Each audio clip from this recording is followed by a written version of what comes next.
ভাই রে ভাই, আমেরিকা থেকে দেশে আসতে দিচ্ছে না বুবলি শাকিব খানকে।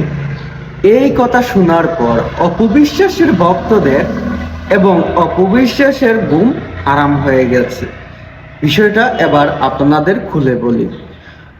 দীর্ঘদিন ধরে বুবলিকে নিয়ে এবং তার ছেলে জয়কে নিয়ে, বীরকে নিয়ে আমেরিকায় আছেন শাকিব খান।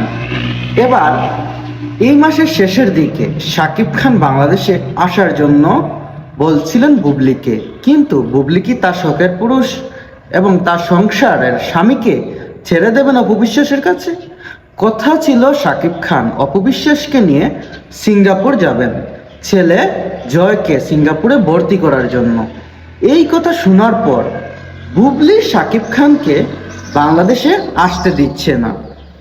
এমনকি বুবলি বলেছে যে অপবিশ্বাসের কোনো দরকার নেই, সেই তার সব কিছু।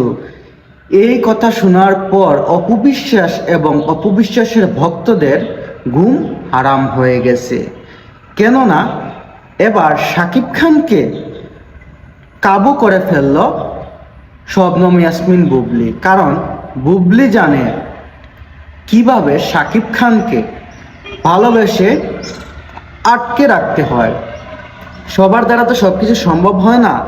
অপবিশ্বাস এতদিন চেষ্টা করেছে, কিন্তু তিনি কোনোভাবেই শাকিব খানকে ধরে রাখতে পারেননি। কিন্তু বুবলি তিনি তা করে দেখিয়েছেন। তিনি তার ভালোবাসা দিয়ে, সব কিছু দিয়ে শাকিব খানকে ধরে রেখেছেন এবং দীর্ঘদিন ধরে তারা সংসার করছেন আমেরিকাতে। এবং এমনকি আরেকটা গুঞ্জন শোনা যাইতেছে যে শাকিব খানের বাচ্চার মা, মানে শাকিব খানের আবারও বাচ্চার মা হতে যাচ্ছেন শবনম বুবলি। বিষয়টা অনেকের কাছে রহস্যময় হলো, কিন্তু সত্য বিষয়।